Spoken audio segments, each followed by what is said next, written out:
بسم اللہ الرحمن الرحیم۔ محترم ناظرین و سامعین، السلام علیکم۔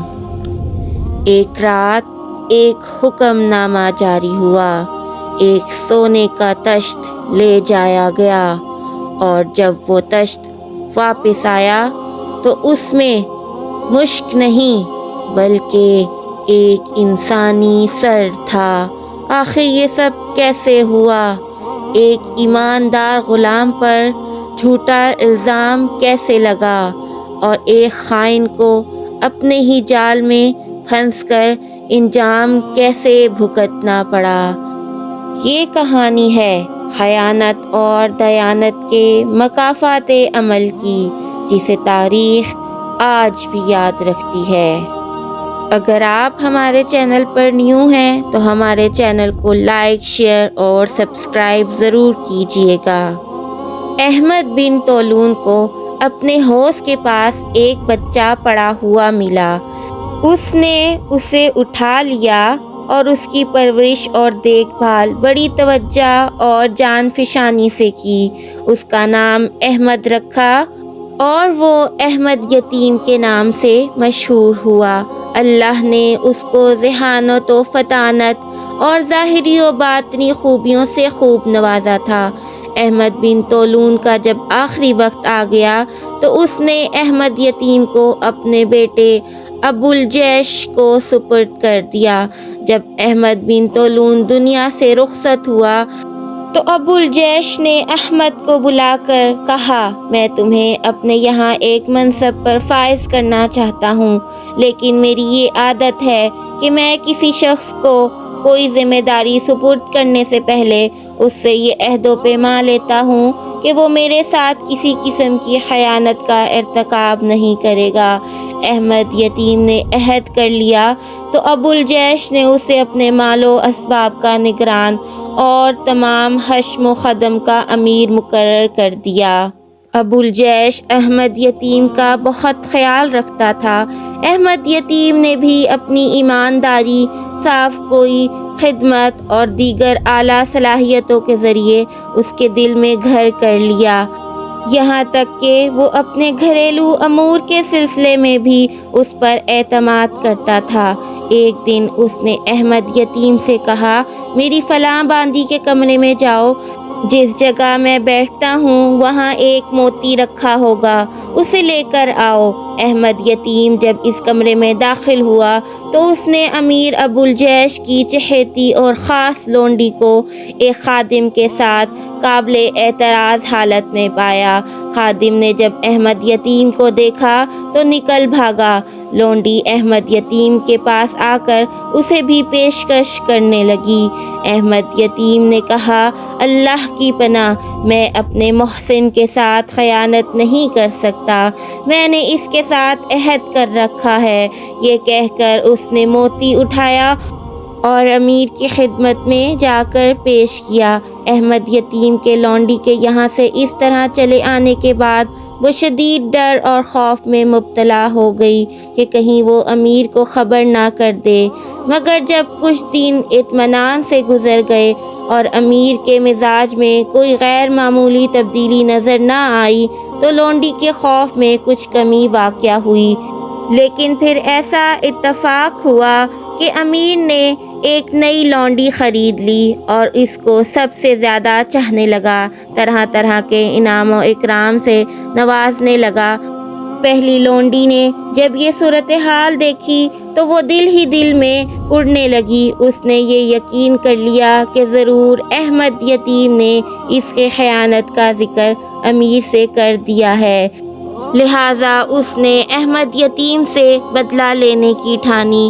ایک دن روتی ہوئی امیر ابو الجیش کے پاس آئی اور دھاڑے مار مار کر کہنے لگی، احمد یتیم نے میری عزت سے کھیلنے کی کوشش کی ہے۔ امیر نے جب یہ سنا تو غیظ و غضب سے کانپنے لگا اور فوراً اس کو قتل کرنے کا ارادہ کر لیا، لیکن پھر کچھ سوچ کر اپنے ارادے کو مؤخر کیا۔ اپنے ایک قابل اعتماد خادم کو بلا کر کہا، میں ایک شخص کو سونے کا تشت دے کر تمہارے پاس بھیجوں گا، وہ جب تمہارے پاس آ کر کہے کہ اس تشت کو مشک سے بھر دو تو تم اس کو قتل کر کے اس کا سر تشت میں ڈھام کر میرے پاس لے آنا۔ چنانچہ امیر نے اپنے خواص اور مقربین کی ایک محفل جمائی، مشروبات کا دور چلنے لگا۔ احمد یتیم بھی اس کے سامنے بیٹھا ہوا تھا، وہ بڑا پرسکون اور حشاش بشاش تھا، اس کے چہرے پر کسی قسم کی کوئی پریشانی دکھائی نہ دیتی تھی۔ اتنے میں امیر نے ایک تشت احمد یتیم کی طرف بڑھاتے ہوئے کہا، احمد یتیم، یہ تشت فلاں خادم کے پاس لے جاؤ اور اس سے کہو کہ امیر نے اس میں مشک بھرنے کا حکم دیا ہے۔ احمد تشت لے کر چل پڑا۔ راستے میں جب باقی مصاحبین و خدام کے پاس سے گزرنے لگا تو انہوں نے اسے روک لیا اور مجلس کے بارے میں پوچھنے لگے۔ احمد یتیم نے جان چھڑانے کی کوشش کی اور کہا، مجھے امیر نے کسی کام سے بھیجا ہے، لیکن انہوں نے ایک نہ سنی اور کہا، کسی دوسرے کو بھیج دو، جب وہ لے آئے تو پھر تم امیر کی خدمت میں لے جانا۔ چنانچہ اس نے ادھر ادھر دیکھا تو اس کی نظر اس خادم پر پڑی جس کو اس نے باندی کے ساتھ دیکھا تھا۔ احمد یتیم نے اسے تشت تھماتے ہوئے کہا، فلاں خادم کے پاس جا کر اس سے کہو کہ امیر نے حکم دیا ہے کہ اس کو مشک سے بھر دو۔ خادم نے جا کر اسی طرح کہا۔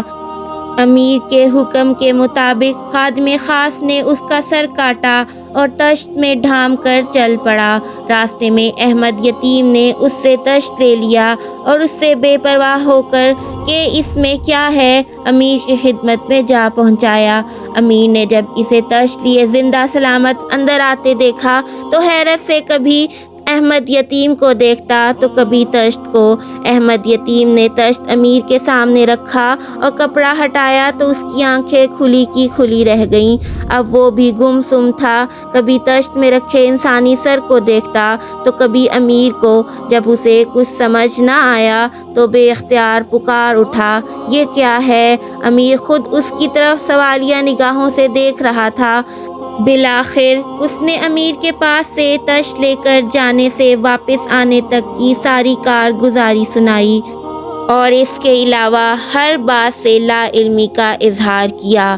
امیر نے احمد یتیم کی طرف دیکھتے ہوئے سوال کیا، کیا تم اس کے متعلق ایسی کوئی بات جانتے ہو جس کی وجہ سے یہ اس انجام تک پہنچا ہے؟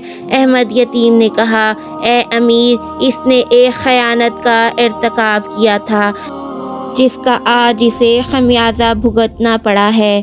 میں نے آپ کو اطلاع نہ دے کر اس کے جرم کی پردہ پوشی کی تھی۔ پھر اس نے اول سے آخر تک ساری کہانی امیر کو سنا ڈالی۔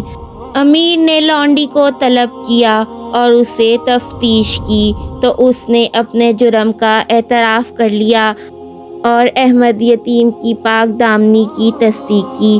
امیر نے لونڈی کو احمد یتیم کے سپرد کرتے ہوئے اس کے قتل کا حکم دیا۔ چنانچہ لونڈی کو قتل کر دیا گیا۔ اس واقعے کے بعد امیر ابو الجیش کی نگاہ میں احمد یتیم کی قدر و منزلت مزید بڑھ گئی اور اس نے تمام امور کی ذمہ داری احمد یتیم کے سپرد کر دی۔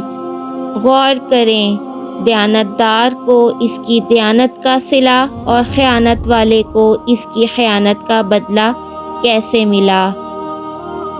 اللہ خیانت کرنے والوں کو پسند نہیں کرتا اور بے شک اللہ انصاف کرنے والوں کو پسند کرتا ہے۔ اگر آپ کو ہمارا یہ واقعہ پسند آیا ہے تو اپنی رائے کا اظہار ضرور کیجیے گا۔ اللہ ہم سب کا حامی و ناصر ہو۔